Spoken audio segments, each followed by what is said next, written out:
Welcome to CreepAndQuill. Tonight, The Red Room by H.G. Wells, a story of haunted isolation and creeping terror. I can assure you Said I, that it will take a very tangible ghost to frighten me. and I stood up before the fire with my glass in my hand. It is your own choosing. Said the man with the withered arm, and glanced at me askance. 8 and 20 years Said I, I have lived, and never a ghost have I seen as yet. the old woman sat staring hard into the fire, her pale eyes wide open. Aye, She broke in.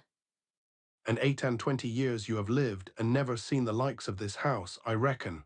There's a many things to see, when one's still but 8 and 20. She swayed her head slowly from side to side. A many things to see and sorrow for. I half suspected the old people were trying to enhance the spiritual terrors of their house by their droning insistence. I put down my empty glass on the table and looked about the room, and caught a glimpse of myself, abbreviated and broadened to an impossible sturdiness, in the queer old mirror at the end of the room. Well, I said, if I see anything tonight, I shall be so much the wiser, for I come to the business with an open mind. It's your own choosing. said the man with the withered arm once more. I heard the sound of a stick and a shambling step on the flags in the passage outside, and the door creaked on its hinges as a second old man entered, more bent, more wrinkled, more aged even than the first. He supported himself by a single crutch, his eyes were covered by a shade, and his lower lip, half averted, hung pale and pink from his decaying yellow teeth. He made straight for an armchair on the opposite side of the table, sat down clumsily, and began to cough. The man with the withered arm gave this newcomer a short glance of positive dislike. The old woman took no notice of his arrival, but remained with her eyes fixed steadily on the fire. I said it's your own choosing. Said the man with the withered arm, when the coughing had ceased for a while. It's my own choosing. I answered. The man with the shade became aware of my presence for the first time, and threw his head back for a moment and sideways to see me. I caught a momentary glimpse of his eyes, small and bright and inflamed. Then he began to cough and splutter again. Why don't you drink? Said the man with the withered arm, pushing the beer towards him. The man with the shade poured out a glassful with a shaky hand that splashed half as much again on the deal table. A monstrous shadow of him crouched upon the wall and mocked his action as he poured and drank. I must confess I had scarce expected these grotesque custodians. There is to my mind something inhuman in senility, something crouching and atavistic. The human qualities seem to drop from old people insensibly day by day. The three of them made me feel uncomfortable, with their gaunt silences, their bent carriage, their evident unfriendliness to me and to one another. If Said I, you will show me to this haunted room of yours, I will make myself comfortable there. the old man with the cough jerked his head back so suddenly that it startled me, and shot another glance of his red eyes at me from under the shade, but no one answered me. I waited a minute, glancing from one to the other. If I said a little louder. if you will show me to this haunted room of yours, I will relieve you from the task of entertaining me.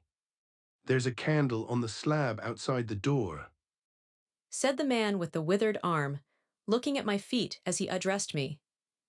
But if you go to the Red Room tonight, this night of all nights, Said the old woman. you go alone. Very well. I answered. And which way do I go? You go along the passage for a bit, Said he. until you come to a door, and through that is a spiral staircase, and halfway up that is a landing and another door covered with baize. Go through that and down the long corridor to the end, and the Red Room is on your left up the steps. Have I got that right? I said and repeated his directions. He corrected me in one particular. And are you really going? Said the man with the shade, looking at me again for the third time, with that queer, unnatural tilting of the face. "Uh," This night of all nights. said the old woman. It is what I came for. I said and moved towards the door.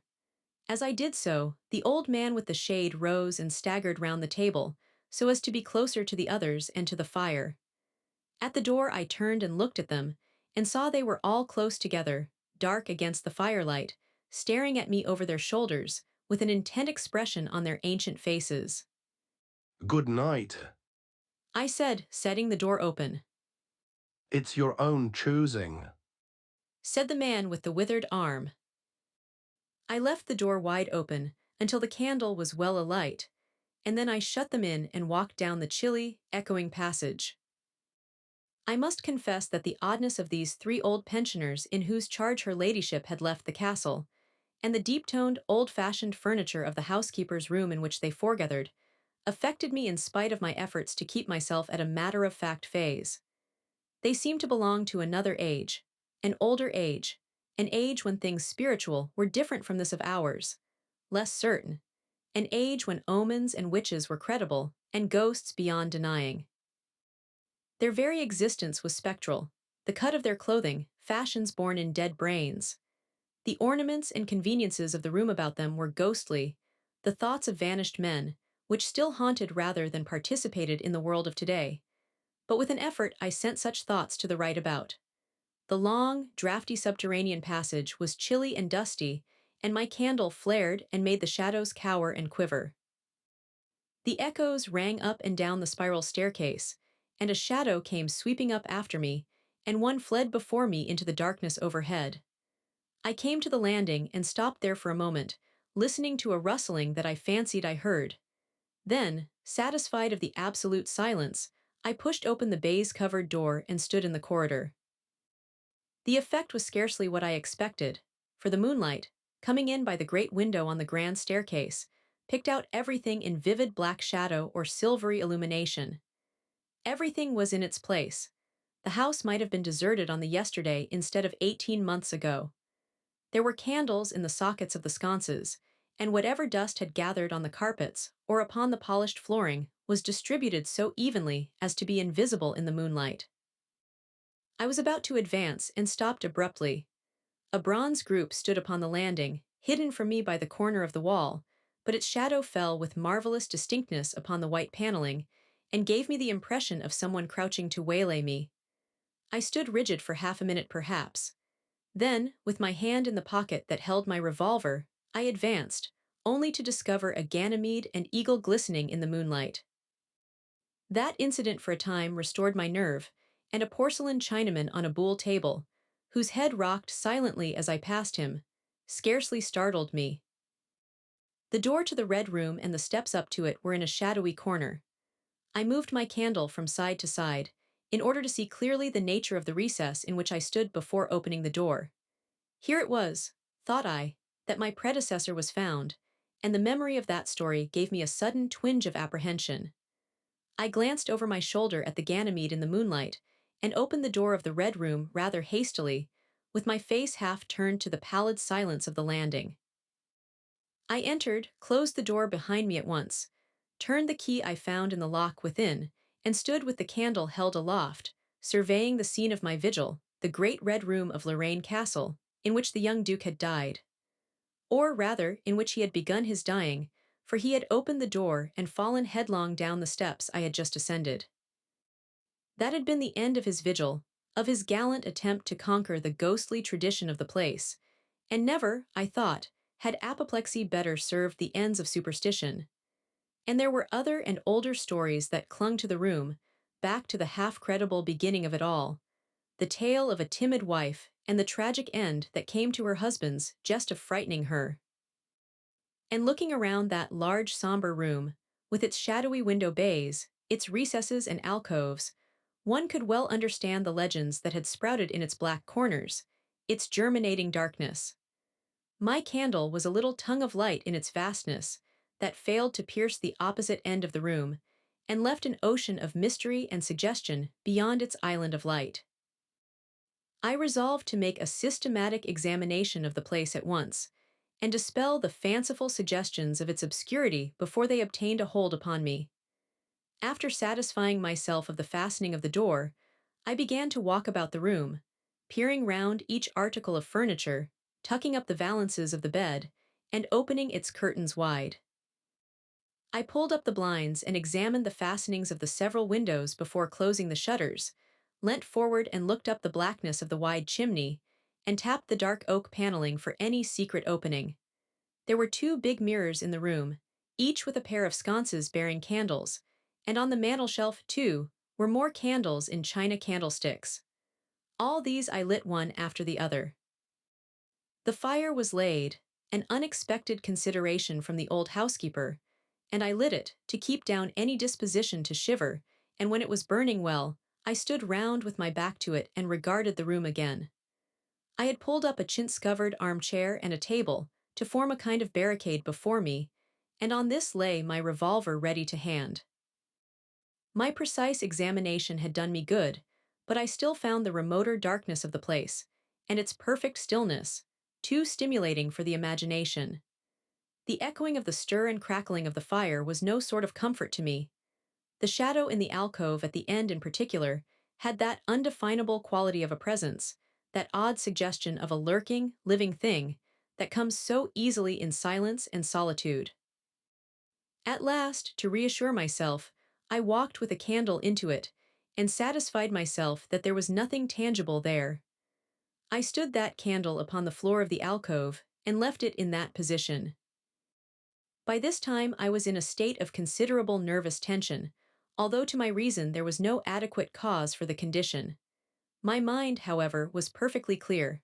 I postulated quite unreservedly that nothing supernatural could happen, and to pass the time I began to string some rhymes together, in Goldsby fashion, of the original legend of the place.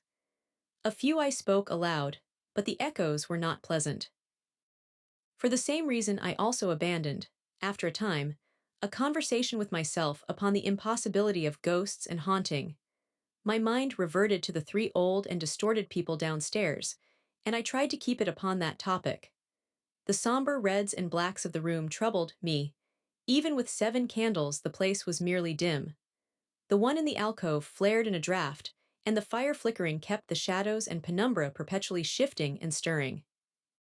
Casting about for a remedy, I recalled the candles I had seen in the passage, and with a slight effort, walked out into the moonlight, carrying a candle and leaving the door open, and presently returned with as many as 10. These I put in various knickknacks of china with which the room was sparsely adorned, lit and placed where the shadows had lain deepest, some on the floor, some in the window recesses, until at last my 17 candles were so arranged that not an inch of the room but had the direct light of at least one of them. It occurred to me that when the ghost came, I could warn him not to trip over them. The room was now quite brightly illuminated. There was something very cheery and reassuring in these little streaming flames, and snuffing them gave me an occupation, and afforded a helpful sense of the passage of time. Even with that, however, the brooding expectation of the vigil weighed heavily upon me. It was after midnight that the candle in the alcove suddenly went out, and the black shadow sprang back to its place there. I did not see the candle go out. I simply turned and saw that the darkness was there, as one might start and see the unexpected presence of a stranger. By Jove, Said I aloud, that draft's a strong one. and taking the matches from the table, I walked across the room in a leisurely manner to relight the corner again. My first match would not strike, and as I succeeded with the second, something seemed to blink on the wall before me. I turned my head involuntarily and saw that the 2 candles on the little table by the fireplace were extinguished. I rose at once to my feet. Odd. I said, Did I do that myself in a flash of absent-mindedness? I walked back, relit one, and as I did so, I saw the candle in the right sconce of one of the mirrors wink and go right out, and almost immediately its companion followed it. There was no mistake about it. The flame vanished, as if the wicks had been suddenly nipped between a finger and a thumb, leaving the wick neither glowing nor smoking, but black. While I stood gaping, the candle at the foot of the bed went out, and the shadows seemed to take another step towards me. This won't do. said I, and first one, and then another candle on the mantelshelf followed. What's up? I cried, with a queer high note getting into my voice somehow. At that, the candle on the wardrobe went out, and the one I had relit in the alcove followed. Steady on. I said, These candles are wanted. speaking with a half hysterical facetiousness, and scratching away at a match the while for the mantel candlesticks.